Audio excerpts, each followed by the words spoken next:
للہ رب العالمین والصلاة والسلام علی سید المرسلین اما بعد فاعوذ باللہ من الشیطان الرجیم بسم اللہ الرحمن الرحیم۔ سامعین عزیز محتشم، سورۃ الفاتحہ کا آغاز ہو رہا ہے۔ سورۃ الفاتحہ کا آغاز کرنے سے پہلے سورہ فاتحہ کی تعریف، تعارف اور اس کی فضیلت و منقبت جو ہے وہ سماعت فرمائیں۔ اکثر علماء کے نزدیک سورہ فاتحہ جو ہے مکہ مکرمہ میں نازل ہوئی، اور امام مجاہد رحمۃ اللہ تعالیٰ فرماتے ہیں سورۃ الفاتحہ مدینہ منورہ میں نازل ہوئی۔ اور دوسرا قول یہ ہے کہ یہ سورت جو ہے 2 مرتبہ نازل ہوئی۔ ایک مرتبہ سورہ فاتحہ مکہ مکرمہ میں نازل ہوئی، اور دوسری مرتبہ سورہ فاتحہ جو ہے مدینہ المنور میں نازل ہوئی۔ اس سورت کے اندر 7 آیاتیں ہیں اور 1 رکوع ہے۔ اس کے کئی اسماء یعنی نام ہیں۔ قرآن مجید فرقان حمید کی جتنی بھی صورتیں ہیں ان میں سب سے زیادہ جس کے نام ہے وہ سورہ فاتحہ ہے۔ سورہ فاتحہ کے 15 نام جو ہیں روایات میں جو ہیں آتے ہیں۔ سورہ فاتحہ سے قرآن مجید فرقان حمید کی تلاوت شروع کی جاتی ہے، اس لیے اس کو جو ہے فاتحۃ الکتاب یعنی کتاب کی ابتدا کرنے والے کہتے ہیں۔ اور اس سورت کی ابتدا الحمد سے ہوئی، اسی مناسبت سے اسے سورۃ الحمد بھی کہتے ہیں۔ سورہ فاتحہ قرآن پاک کی اصل ہے، اس بنا پر اسے ام الکتاب اور ام القرآن بھی کہتے ہیں۔ یہ سورت نماز کی ہر رکعت میں پڑھی جاتی ہے، یا یہ سورت 2 مرتبہ نازل ہوئی، اس وجہ سے اسے السبع المثانی یعنی بار بار پڑھی جانے والی یا 1 سے زائد مرتبہ نازل ہونے والی جو ہے سورت کہا جاتا ہے۔ اور دین کے بنیادی امور کا جامع ہونے کی وجہ سے سورہ فاتحہ کو سورۃ الکنز، سورۃ الوافیہ، سورۃ الکافیہ بھی کہتے ہیں۔ سورہ شفا کا باعث ہونے کی وجہ سے اسے سورۃ الشفا اور سورۃ الشافیہ بھی کہتے ہیں۔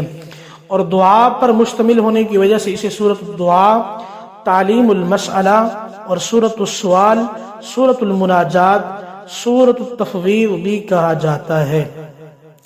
آئیے حضرات گرامی قدر سورۃ الفاتحہ کی فضیلت بیان سماعت فرمائیں۔ حضرت سیدنا عبداللہ بن عباس رضی اللہ تعالی عنہما فرماتے ہیں، ایک فرشتہ آسمان سے نازل ہوا، اس نے سید المرسلین صلی اللہ تعالی علیہ وآلہ وسلم کی بارگاہ میں سلام پیش کر کے عرض کی، یا رسول اللہ صلی اللہ علیہ وآلہ وسلم، آپ کو ان دو نوروں کی بشارت ہو جو آپ کے علاوہ کسی اور نبی کو عطا نہیں کیے گئے، اور وہ 2 نور یہ ہیں، سورہ فاتحہ اور سورہ بقرہ کی آخری آیاتیں۔ اسی طرح حضرت سیدنا ابی بن کعب رضی اللہ تعالی عنہ سے روایت ہے، نبی اکرم صلی اللہ تعالی علیہ وآلہ وسلم نے ارشاد فرمایا، اللہ تعالی نے تورات اور انجیل میں ام القرآن کی مثل کوئی سورت نازل نہیں فرمائی۔ اس سورت میں مضامین جو ہیں بہت سارے ہیں۔ اس سورت میں اللہ تعالیٰ کی حمد و ثنا بیان کی گئی ہے، اللہ تعالیٰ کے رب ہونے، اس کے رحمان اور رحیم ہونے، نیز مخلوق کے مرنے کے بعد دوبارہ زندہ کیے جانے، قیامت کے دن اعمال کی جزا ملنے کا ذکر ہے، صرف اللہ تعالیٰ کی عبادت کا مستحق ہونے اور اس کے حقیقی مددگار ہونے کا بھی تذکرہ ہے، دعا کے آداب کا بیان، اللہ تعالیٰ سے دین حق اور صراط مستقیم کی طرف ہدایت ملنے، نیک لوگوں کے حال سے موافقت اور گمراہوں سے اجتناب کی دعا مانگنے کی تعلیم ہے۔ اسی طرح اور بھی کئی چیزیں ہیں، اور اس مسئلہ جو ہے نماز میں سورہ فاتحہ پڑھنا واجب ہے۔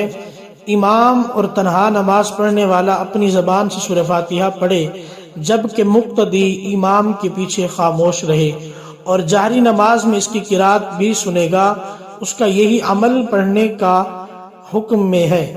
اللہ تعالیٰ نے قرآن مجید فرقان حمید کے اندر ارشاد فرمایا کہ تلاوت کے وقت مقتدی خاموش رہنے اور قرات کا سننے کا حکم دیتے ہوئے اللہ رب نے فرمایا، وَإِذَا قُرِئَ الْقُرْآنُ فَاسْتَمِعُوا لَهُ وَانصِتُوا لَعَلَّكُمْ تُرْحَمُونَ، اور جب قرآن پڑھا جائے تو اسے غور سے سنو اور خاموش رہو تاکہ تم پر رحم کیا جائے۔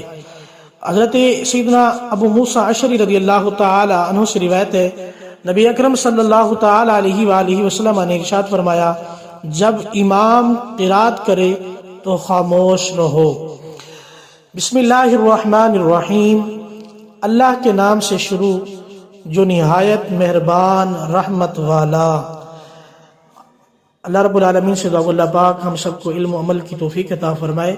آج جو ہے ہم نے بسم اللہ شریف کا آغاز کر دیا، کل انشاءاللہ العزیز بسم اللہ کی فضیلت اور اس کے بارے میں جو معلومات ہیں وہ سماعت کریں گے۔ اللہ رب العالمین سے دعا اللہ پاک ہم سب کو علم و عمل کی توفیق عطا فرمائے۔